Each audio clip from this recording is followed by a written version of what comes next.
There are so many cybersecurity startups. What sets yours apart? Well, I think what makes us really unique is we can actually install in mere minutes and actually start providing value right away. In fact, our artificial intelligence not only detects the threats inside networks, but we do this really unique thing, which is actually have the machines fight back, have it contain the attacks in mere seconds. How is that different from what others are doing? Well, I think when you look at the broader AI market, there's a lot of people providing out there what I'd say are Lego toolkits, where you have to take your very rare and very few AI experts and build things yourself. In our case, we've already pre-built it. It's an easily deployed application. So talk to us about the biggest attacks you are seeing on big business networks. Where are they coming from, and don't they use AI too? So I think the thing that's really changed, that you used to hear about the hacker in the college dorm room or the high school student, and those days are long gone. Now what you hear about are nation states pairing up with organized cyber criminal rings. And we start to see now early signs that they're building arsenals of AI-style attacks. What this means is the whole industry could change overnight, and the legacy tools that companies have been using could really become obsolete. These kinds of attacks are plaguing everyone from individuals to businesses. We've been listening to these hearings on the Supreme Court nominee and Christine Blasey Ford talking about being personally hacked, her emails hacked and rewritten to be made as if she was recanting her testimony. How does what happens to an individual differ from what happens at a business and a corporate level? Well, I think what we're starting to see now is everything's being connected to the internet. So it's everything from autonomous vehicles to we heard about Amazon with their microwave oven. And what it means is this is everywhere. It's in our businesses and it's in our homes. And these type of attacks can really hit through, let's say, anyone's email box. Mm-hmm.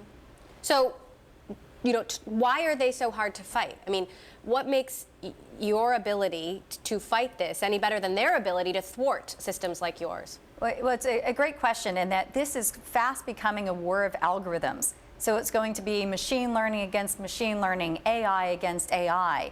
And one of the advantages we have is we've been deployed now for over 5 years in thousands of networks. And we've learned what's normal for every person and every device connected in those companies. That really builds up a very strong defense, similar to the human body's immune system. Could what you have, your technology, could it help Facebook prevent Russians from meddling in the U.S. election? Well, I think what we can do is we can learn what's going on. We can watch everything that's happening in a company, and from that we can extract valuable information. So it can be used not only for security, this could be used actually for everything from compliance to actually understanding how to help companies maybe get more productivity out of employees. So when you say the tech is like an immune system, what does that actually mean? So when you think about our human bodies, we have skin, and that skin keeps us quite safe.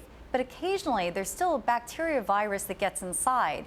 And what the immune system does is it has a very fast and precise response. That's exactly how Darktrace's AI works. We deploy inside a company or inside a cloud, and very quickly, we can tell when something's not normal. Maybe it's an attacker who took over someone's identity, or maybe it's an employee who's gone a little bit rogue, or maybe made an error that exposed the network. So our software will detect that and automatically respond to contain the attack. Where are the biggest threats coming from that you're seeing? Is it nation states? Is it Russia? Is it Iran? Is it North Korea? So definitely it's a combination of the state-sponsored attacks with the organized cyber criminal rings. From that where? Combination. It's around the world, and I think what's worrying is there's a lot of countries investing a lot in artificial intelligence, and while most of that AI can be for good, there's also an element where it can be for harm. Have you seen an uptick in attacks with the Trump administration, the America First mentality, and potentially alienating some allies?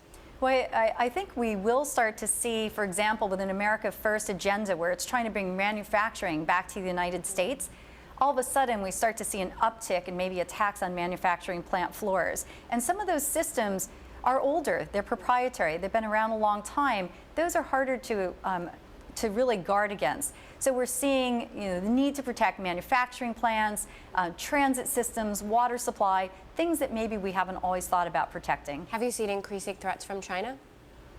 We see it across the board, quite frankly, so I don't know that one particular country right now stands out. I think we always have to guard against things like intellectual property against really everyone.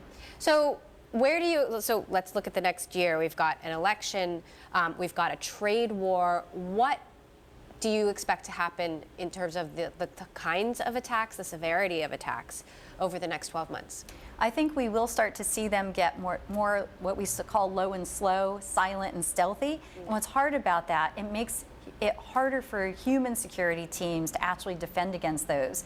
So we'll see an uptick, I think, in companies starting to deploy artificial intelligence to augment the people in their teams. What kind of companies are using your technology? It really is across the board, across all different sectors. So it started very strong in financial services, and still today about 20% of our customers are in financial services. But it could be a 10-person hedge fund as well as a global bank. But we are seeing technology, telecommunications, industrial control systems, retail, e-commerce. It's really, no one's immune from these attacks.